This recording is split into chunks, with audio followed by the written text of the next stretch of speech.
નમસ્કાર દર્શક મિત્રો, હું છું રૂપલ લુણીચિયા. સંપૂર્ણ ન્યૂઝમાં આપનું સ્વાગત છે. બનાસકાંઠા જિલ્લામાં ખેડૂતો વરસાદની કાગડોળે વાટ જોઈ રહ્યા છે. જિલ્લામાં થરાદ તાલુકામાં ચાલુ વર્ષે હજી સુધી સિઝનનો નહીવત વરસાદ નોંધાયો છે. થરાદ તાલુકામાં વાવણી લાયક વરસાદ પડતા ખેડૂતોએ વાવેતર તો કરી દીધું છે, જો કે હવે મેઘરાજાએ વિરામ લેતા ખેડૂતો ચિંતામાં મુકાયા છે.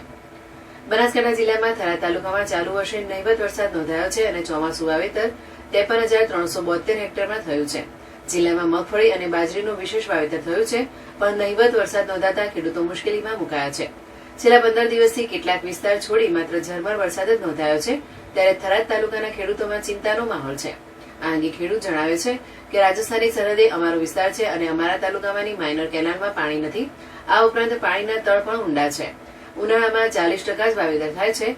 ચોમાસાની શરૂઆતથી જ વરસાદ નથી, જેના પરિણામે બિયારણ, ખેડ અને ખાતર અમને માથે પડે તેવી સ્થિતિનું નિર્માણ થઈ રહ્યું છે.